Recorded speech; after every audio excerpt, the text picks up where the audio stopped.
Hi, Martin. How important is the overseas marriage certificate? I hate social aspect for A20 application. I hate marriage certificate for the social aspect. Okay, I think I've deciphered the question. I'm currently on a visitor visa. My husband don't have an Australian citizen or PR to do the Form 888. I'll just reread that and I'll try my best to answer this. How important is the overseas marriage certificate social aspect for the A20 application? So any marriage certificate is important. So whether a couple have married overseas or married here, depending on the circumstances of that marriage overseas, but more often than not, it's going to be legally recognized here, reciprocally recognized. So a marriage certificate means that a couple are applying for a non-shore partner visa as a married couple. So couples don't need to marry here to apply for the A20 as a married couple. You can marry overseas. Happens all the time. So is it important? Yes, it's important, but only in the context where a couple has married overseas. So if you haven't married overseas, then it's not important because it's not relevant to your facts. But if you guys have married overseas, then yes, I would certainly recommend including that as part of your evidence. I'm currently on a visitor visa. My husband doesn't have an Australian citizen or PR to do the Form 888.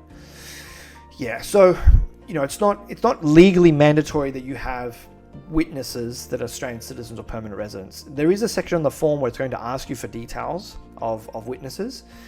Now, you want to be providing preferably the details of an Australian citizen or permanent resident on the form, because that's what it asks for specifically.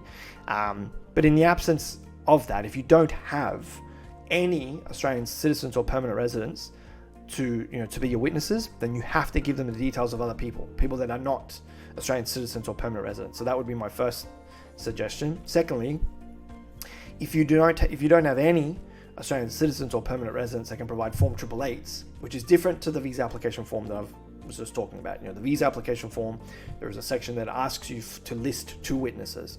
So that's the first kind of area that this pops up. The next is the actual Form 888s.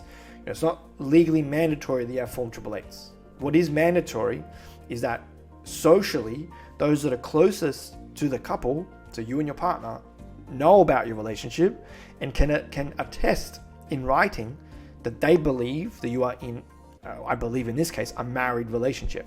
So, supporting statements from people closest to you is important to the social aspect.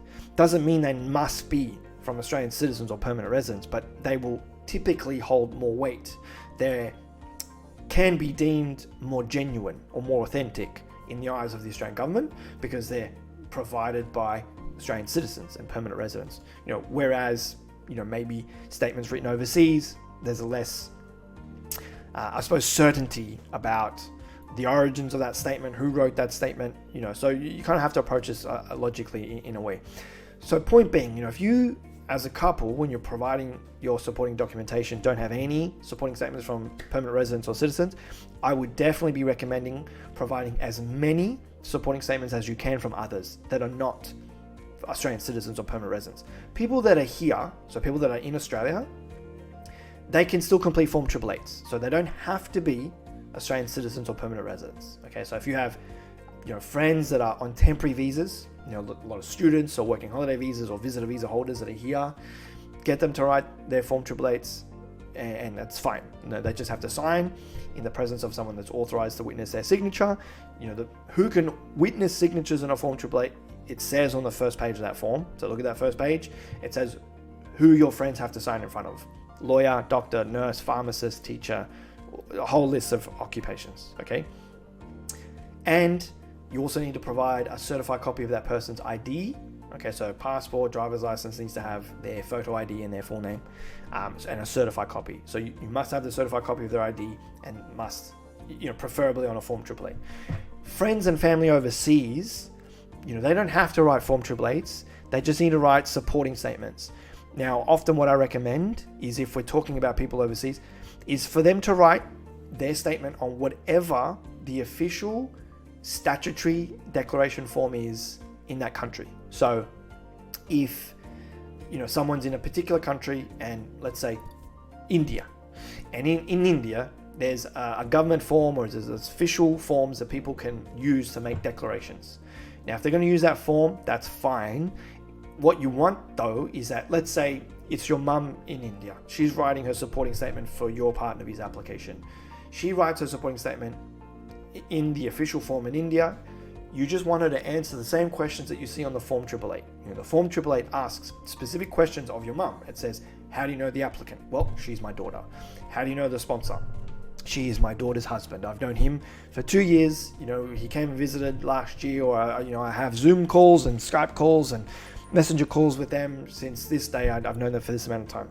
Why do you think the relationship is genuine and continuing?